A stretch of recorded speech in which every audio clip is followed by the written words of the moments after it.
The 7 last days. The final week of Jesus' earthly existence.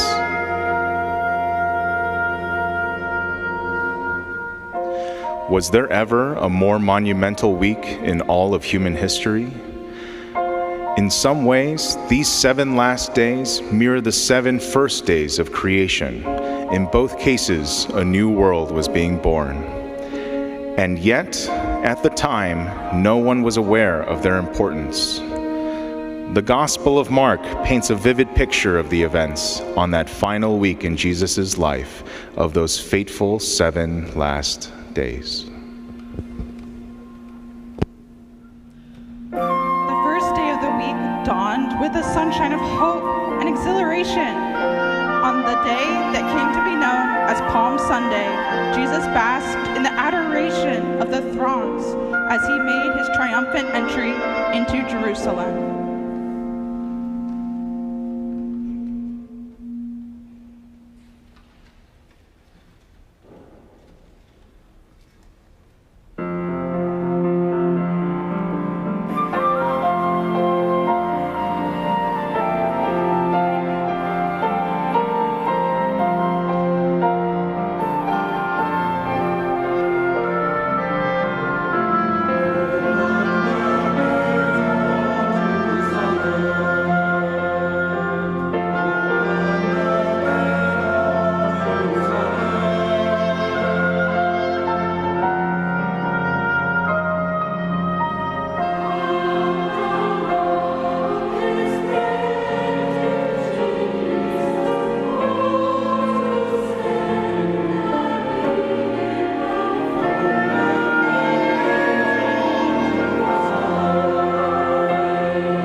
Jesus sent 2 of his disciples, saying to them, "Go to the village ahead of you, and you will find a colt there.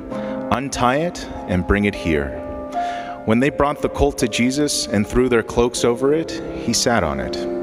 Many people spread their cloaks on the road, while others spread branches they had cut in the fields. They cried out, "Hosanna! Blessed is he."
Though the week had begun on a bright note, dark clouds soon rolled in, clouds that Jesus himself had summoned. On Monday, the world saw a side of Jesus they had seldom, if ever, witnessed before. It was an angry, violent Jesus who squandered the goodwill of the city that had welcomed him not 24 hours earlier. His rage had been triggered by what he saw at the temple. On reaching Jerusalem, Jesus entered the temple area and began driving out those who were buying and selling there. He overturned the tables of money changers and the benches of those selling doves. He said, "Is it not written, 'My house will be called a house of prayer for all nations'? But you have made it a den of robbers."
Tuesday dawned as a day of controversy.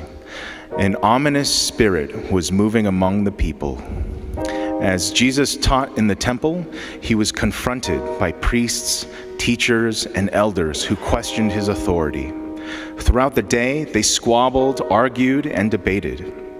They attempted to trap Jesus by posing thorny questions about paying taxes to Caesar and quizzed him about the greatest commandment. As the day drew to a close, an exhausted Jesus sat down to rest. It was then the only bright spot of the day came his way.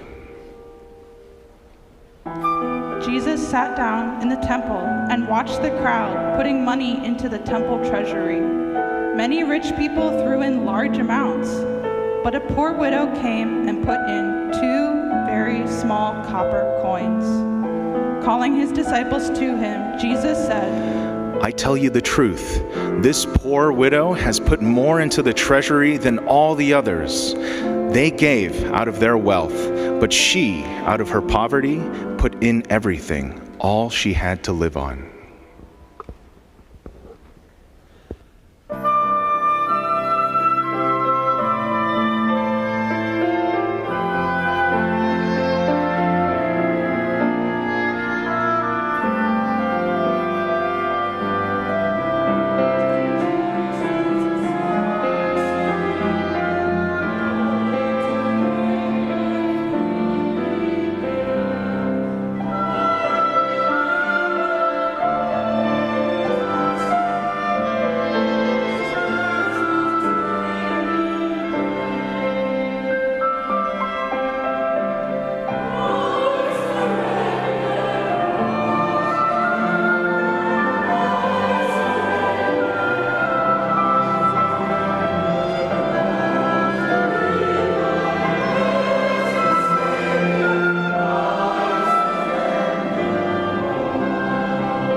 Wednesday will forever be stained by treachery, for it was on this 4th day of the week that Judas agreed to betray Jesus.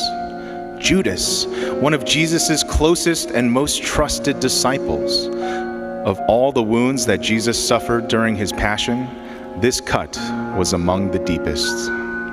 No doubt his mind recalled the words of the heartbroken psalmist who wrote, "Even my close friend, who I'm trusted, he who shared my bread, has lifted up his heel against me."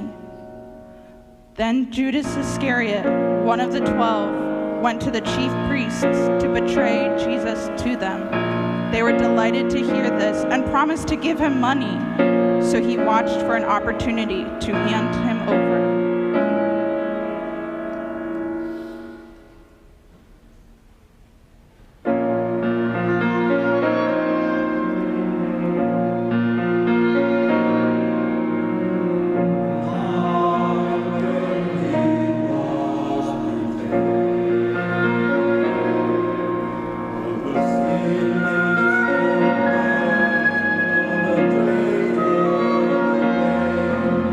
Amen.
Thursday was the day of preparation for the Passover. For most people, this day was spent in joyous celebration, anticipating the great feast and remembering God's salvation and deliverance. But a shadow fell over the table where Jesus and his friends gathered in an upper room, and an even darker shadow awaited him in a garden on the outskirts of the holy city. By day's end, the table would become a place for all to remember another kind of salvation and deliverance. While they were eating, Jesus took the bread, gave thanks, and broke it, and gave it to his disciples, saying, "Take, eat, this is my body." Then he took the cup, gave thanks, and offered it to them, and they all drank from it. "This is my blood of the covenant, which is poured out for many. He said to them, Do this in remembrance of me."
At daybreak on Friday, Jesus was led before a council of chief priests, elders, and teachers who accused him and found him guilty and deserving of death. They delivered him to Pilate so that he might carry out their wishes. But Pilate, recognizing the duplicity of the accusers, was reluctant to do so. However, he misjudged their influence over the crowd, and soon cries of Crucify him! were rising up all around. Giving in to the mounting anger of the people, Pilate handed Jesus over to be crucified. The soldiers clothed him in a purple robe and twisted together a crown of thorns for his head. They mocked him, calling out, "Hail, King of the Jews!" They spit on him, slapped him in the face, and struck him again and again on the head with a staff. Carrying his own cross, he was led out to the place of the skull, where they crucified him. 2 criminals were crucified with him, one on his right, the other on his left. At the 6th hour, darkness descended over the whole land. Then at the 9th hour, Jesus cried out, My God, why have you forsaken me?" and with a loud cry, Jesus breathed his last.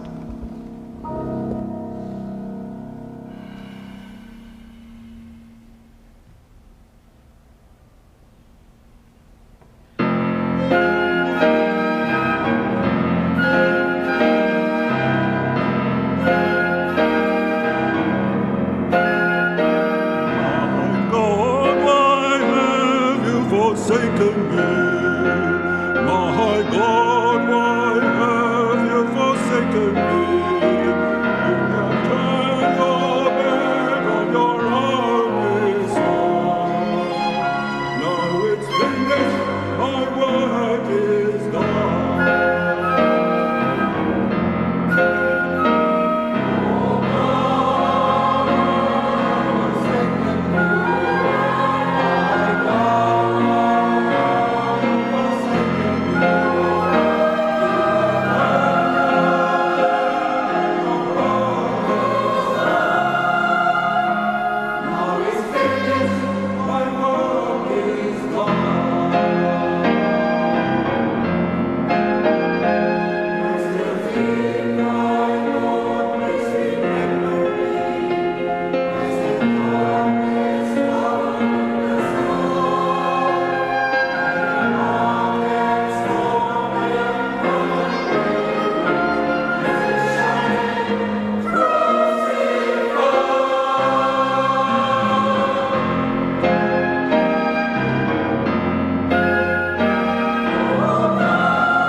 Saturday began at sundown, just 3 hours after Jesus died. His limp body still hung there on the cross. But then, in the midst of the darkness, a ray of light appeared. A member of the council that had condemned Jesus, a man named Joseph, who had not consented to the sentence, came forward. Something had happened to Joseph as he stood in the presence of Jesus, and he was transformed from an accuser to a disciple. Determined to perform one final act of kindness, Joseph asked for Jesus' body, and Pilate ordered that it be given to him. Joseph took the body, wrapped it in a clean linen cloth, and placed it in a tomb cut out of the rock. Then he rolled a large stone against the entrance to the tomb and went away.